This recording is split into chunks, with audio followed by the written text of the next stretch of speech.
for? Well, let's face it, we're entering the, I don't know, winter in December is crazy season. January is crazy season hangover, in my opinion, because we're all about, oh yeah, we're gonna do this and we're gonna do that. All these New Year's resolutions, right? And January 1st comes and everybody's going to stop drinking. They're going to hit the gyms and they're going to eat healthy. There's going to be a switch, a light switch. We're going to turn it on, flick it. So that's the kind of change. Is that possible, just to flick that and have it going?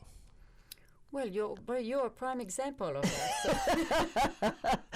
No. But that kind of change, in fact, is quite realistic usually, right? Depending on the goals we give ourselves. Sometimes exactly like it's the lack of motivation. Maybe the motivation is the challenge. So to get there, or sometimes our expectations are a bit too high. So that's then it's difficult to maintain.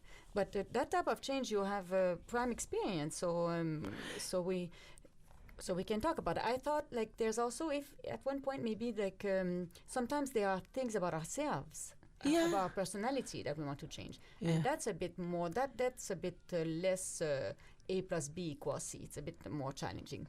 Yeah, but a lot of that, I might be wrong about this, but a lot of that comes from, I mean, just changing your coffee can, or stop drinking coffee can cause people to go, people, and they want to go take the same routes to work. That's what I'm talking about. And I think that's all part of A plus B in our personality. Transformation doesn't happen overnight. There's you think about it first. So you're saying some of the changes, even physical change, involve sometimes a change of personality. Yeah. I mean, when or a change of awareness, or. Okay, you bring me up. 14 years ago, I had gastric bypass surgery. 14 and a half years ago, I had gastric bypass surgery. But that change didn't happen overnight. It took me 2 years to get that surgery. Okay.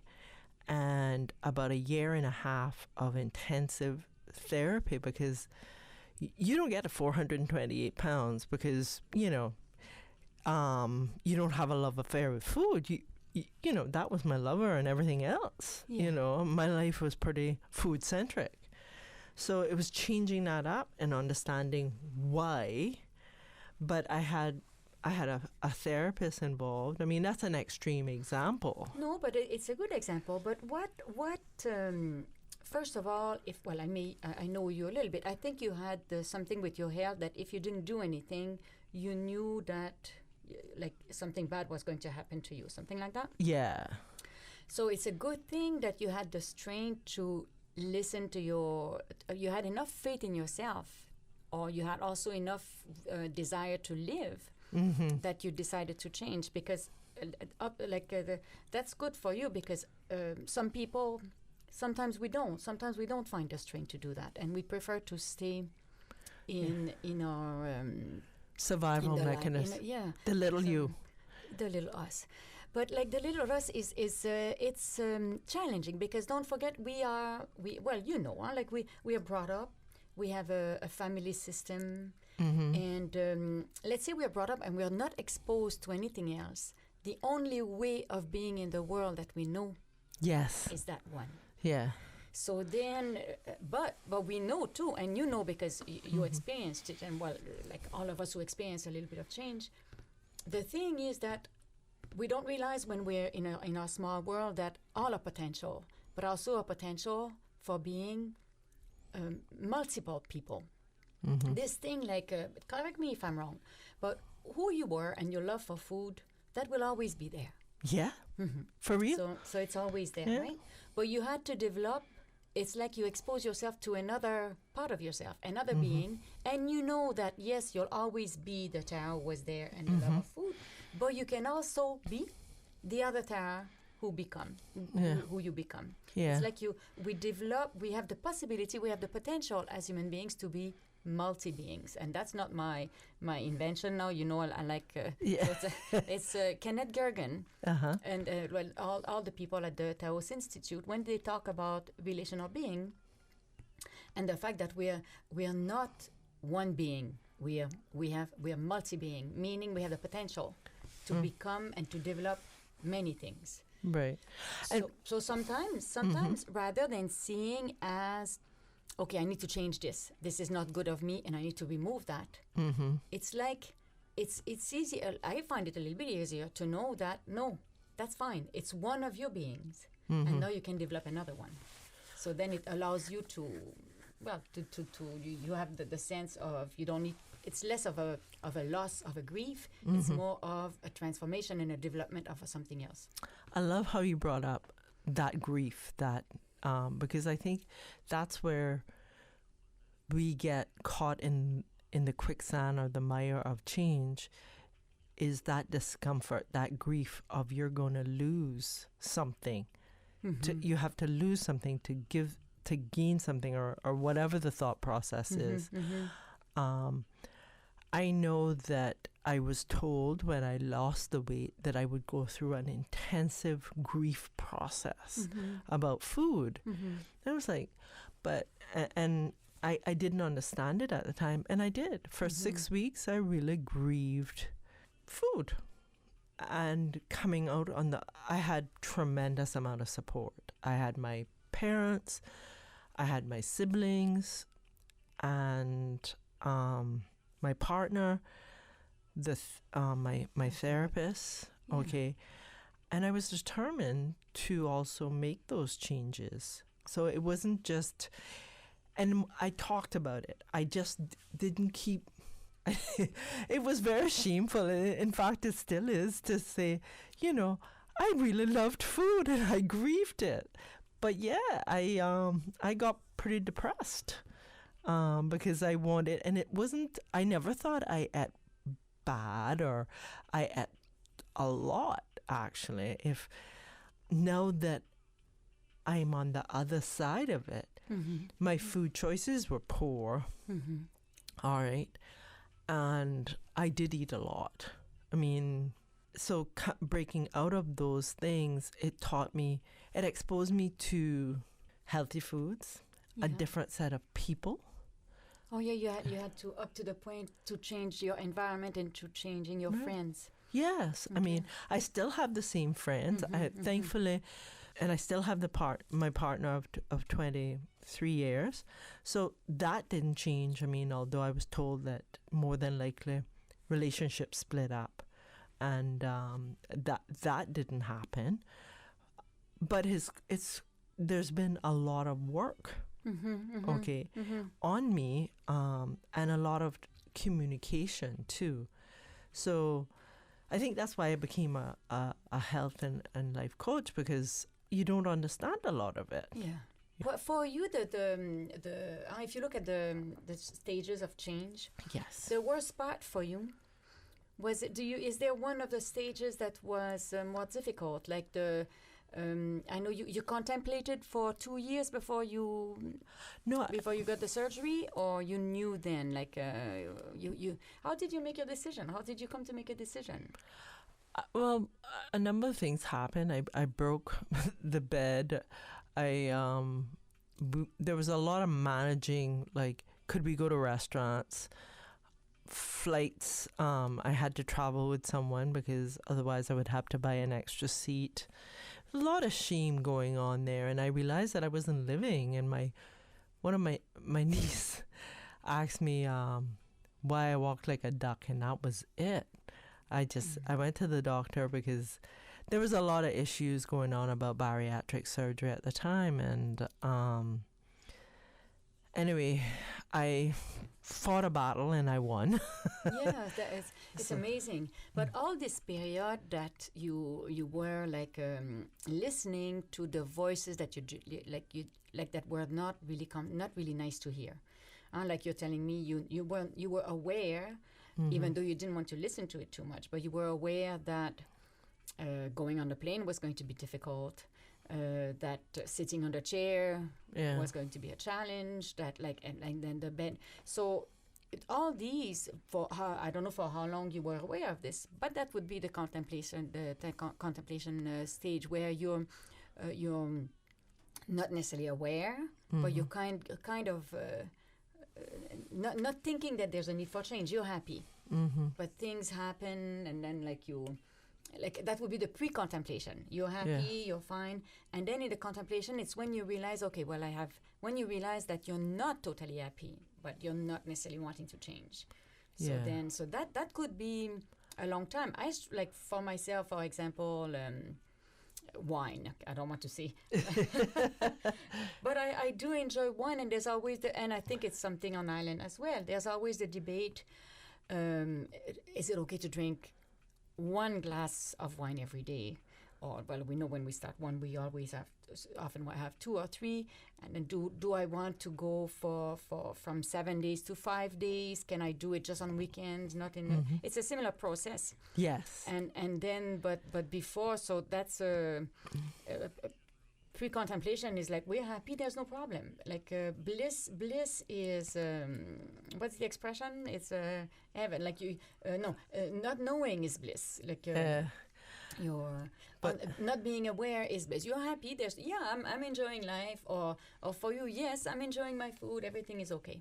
And then when you start noticing, you start listening to that, then that would be the contemplation stage. That's when you start really the pain for me to remain the size that I was more than I wanted to deal with. And I think, I don't know if that's what happens to people, whether it's being in a relationship, like you keep attracting the same relationships over and over that are either abusive, or you become dependent on the man or the woman and you lose yourself in it. You box yourself into these things even though you're not too sure how you're going to change. But that's the change that, that we talk about with pre-contemplation. For instance, it took me a whole year to quit lattes. And you don't drink lattes anymore? Well, no, I have them occasionally. Because related to the weight? Related of wanting to lose weight? Or just that's related of not wanting to drink so much milk? Yeah, I don't wanted to cut out milk and... That would be hard. I can't do this. I need my latte every morning. No way I'm going to quit my latte. And I decided that I was, and it took a whole year. I mean, I must tell you that for the last 2 weeks, I have been drinking a latte like every other day or 5 days a week. I go there and the woman says, "Hi, beautiful." And I just love, I get my cup of vitamin L and beautiful in the morning. Why the hell wouldn't I go back there? Right? Yeah. So it's going back to your wine scenario. You know, we get these things and trapped like, I deserve that latte, or I deserve that wine. I work so hard. I'm so stressed. It's poor little me. But what I liked, what you said is sometimes it could be the amount of pain. Yes. When you realize, okay, but we need to want to listen to it, right? Like when we realize, is this really what I want? Is this really working? Is this true that it's what life is about? Is this true that it's what it's supposed to be? Mm-hmm. And then so there's like listening to the voice that says, okay, well, maybe I'm not totally happy, but then there's also having the hope or having the faith that something else can come. Yeah, that's a difficult part. That's for some people, for some of us. When I see people, like I'm always part of it. We're human beings, and it is not always easy for us to have hope or to have faith in ourselves. I have an example of that, like sure. me going now for my continuing to study, and like going more into a writing process where like I want to write more, and then going to a place totally out of my comfort zone, and all the stress that it goes, and really I have like it's depressing, but feelings of inadequacy, feelings of incompetence. You, Yeah, me. So who's a psychologist? Oh my God, yeah. But but, that's normal for everybody. yeah, and, It's just. as soon as you go out of your comfort zone. So I could have two dialogues when I go through that. Keeping the dialogue and say, yeah, it's true, I'm inadequate, I'm incompetent, da da da da da. Or like look at your self-esteem, you need to work on yourself. Or I could have the other dialogue that is, no, Marlene, remember, you are a multi-being and you're just developing another side of yourself. It takes time, it takes practice, be patient and you'll get there. That sounds So like there's, self-acceptance, right? Which is also related. It's such an important place of change. I must tell you, it was during one of our many conversations, I was putting on a lot of weight and I couldn't figure it out. And the more then I became insanely strict with my diet and the weight still continued to climb. Yeah. And then I, was bouncing back. And then I decided, you said self-accept. And it took about, I don't know, it took some time to wrap my head around it. And then I started to change the dialogue, like, like you're not, you're fat or you're gaining all this weight back and shaming myself. I stopped it to say, just go ahead and have that mango daiquiri or go ahead and have whatever it is I was going to have. And then I changed my physical activity regime altogether. And then I started to meditate. And if you know my crazy brain, it's like everybody else's. It took a while before I could meditate for more than 3 minutes without going crazy in my head. Okay. And all of a sudden, my attitude shifted and my weight, I call it the weight in my being, lifted. And the weight in my body started to come off. It's such a beautiful way to say that. Yeah. So, I mean, I'm so grateful for those conversations. And that's why we're having this conversation tonight, so that people in the audience can hear. I didn't know I had that, those conversations I had that influence on you. That's good. But it's true. There's even a theory of change that says, it says, in fact, that we cannot change. That's why I see it depends on what you want to change. But it goes with what I said before. We cannot change what I had before. I'm going to keep for the rest of my life. The way I was brought up, I'm going to keep, and I have to embrace that part. I always have to.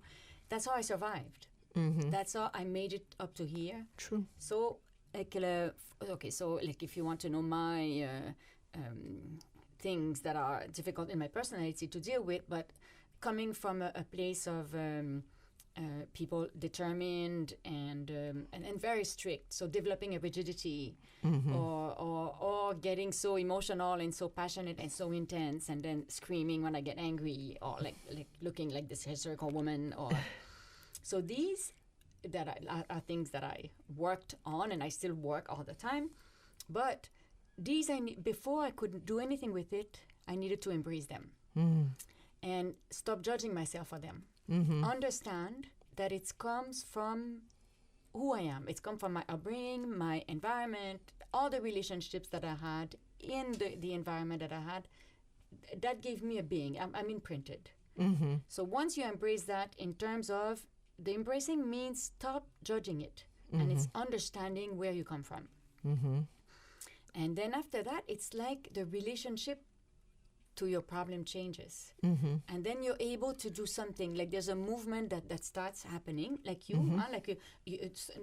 nobody told you, okay, you have to do this or this. Once you embraced yourself, there was a place of, okay, let me try to do a bit more exercise. So there's a movement that happens. You change your relationship to the problem and then change happens. So that's one way of saying it. The other way of saying it would be that once you are able to embrace who you are and stop judging it, then there's also a place, and this is okay. Like it's not necessarily the best, but it's like you have no choice but to stop judging yourself for it, and then okay, well, let me develop then another side of myself. let me develop other potentials. Let me expose myself to other environments, other types of relationships. And, Yeah, I mean, when I say when I say relationships, it's not like to change the relationships. It's more like when you expose yourself to another type of environment, the relationships that I mean, it's like relationships to the environment, relationships to like the connection to something else. Yeah, I understand. I mean, when I went on the gastric bypass journey, I just knew I had a very clear vision of the way I wanted to feel more than I wanted to look. I wanted to feel light. I wanted to feel less clumsy. I wanted to show up and not hide because I was so overweight. That is, so my relationship with myself changed from someone of, I think, darkness or heaviness to lightness. Okay, yeah. All right. So, and then when I went through this latest shift, I put a picture up of the happiest time that I can remember in my life. That is what that kept bringing me back to those shifts in attitude. So, and having a vision and looking at the future and having hope for the future is important. Yeah. There's a question that could be raised. It's sometimes like, if we don't have that hope,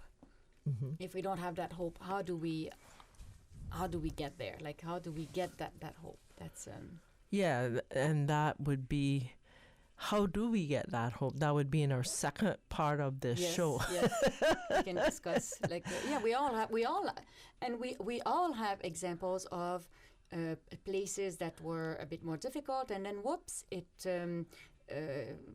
we found a way. So maybe it was through connection. Maybe it was through, you said earlier, some of our conversations, maybe when we have an environment with connections and us, and I'm sure like all the listeners would have examples as well of things like that.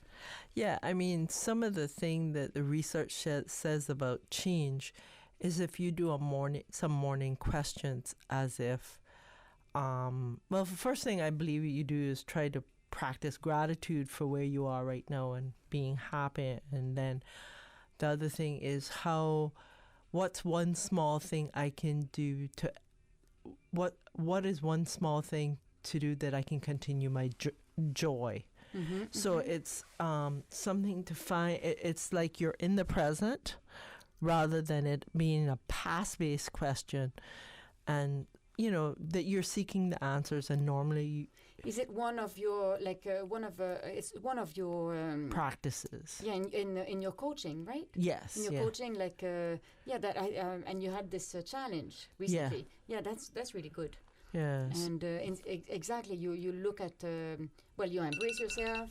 You look at the future, and you have a vision of you foresee yourself. So, folks, you heard that alarm in there. That means that we're going to part 2 of Change with Marlene Gaillon. And I thank you for listening to For the Health of It. Marlene, you want to say a few words before we wrap up part 1 of Change? Well, just thank you very much for being there. And again, I'm going to reiterate the invitation. We need, it would be great to have a dialogue here, that it would be something about all of us rather than just me and Tara. So the invitation is there. All right. Thank you so much for listening For the Health of It. Remember, you can WhatsApp me on 345-925-3030. And we are moving you to the life you want. Bye for now. Refilling and transferring your prescriptions have never been this easy. Simply go to healthcarepharmacy.ky and follow the easy directions from your desktop, mobile device, or tablet. All you need to do is pop into Healthcare Pharmacy in Grand Harbor to collect your prescription. They're open 8 a.m. to 10 p.m. Monday through Saturday and 10 till 6 on Sundays and public holidays. No waiting in line, no wasting your lunch hour, no stress. Just easy online prescription refills and transfers from the pharmacy that has been caring about your health for 25 years. Call 947-8900 to speak to a pharmacist, or go to healthcarepharmacy.ky and make life easy. Once upon a time, we ate from the land and sea. We may not have had much growing up, but we had healthy foods. It's time to wake back up to natural eating. EatingClean.com is the island's premier 100% born Caymanian-owned cooked-to-order meal prepping service. Fresh, locally and responsibly sourced ingredients. No processed soy and GMO foods. From breakfast to lunches, meat to vegan, juices and smoothies. Experience tasty meals for as low as $9. Visit EatingClean.com to view their menu or place your order. Deliveries are free, including reusable plates and bags. Monthly and corporate specials are available. Visit eatingclean.com. That's clean with a K. EATINGKLEAN.com. Or call 328-8655. Wake back up to quality foods with eatingclean.com.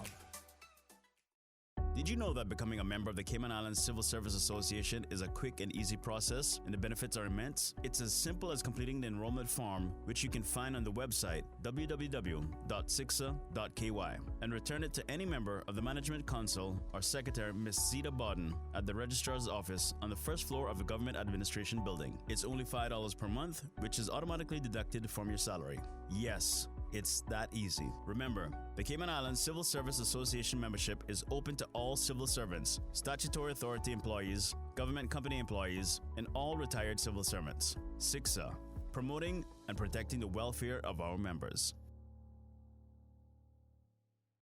We believe that every life matters, and we are all connected. One community, one people.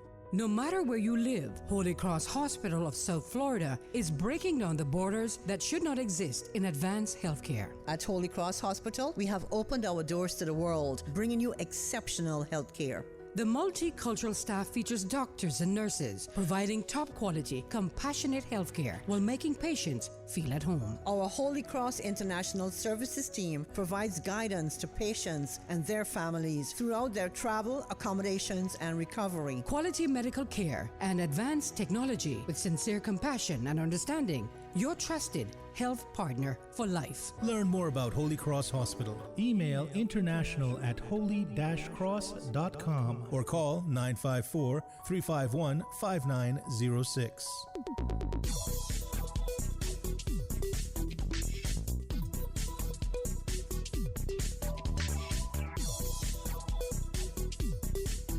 For the health of it, Radio Cayman's premier health show is brought to you by Healthcare Pharmacy, the Cayman Islands Civil Service Association, Holy Cross Hospital, Cayman Fertility Center, and EatingClean.com. This is For the Health of It with Tara Bush.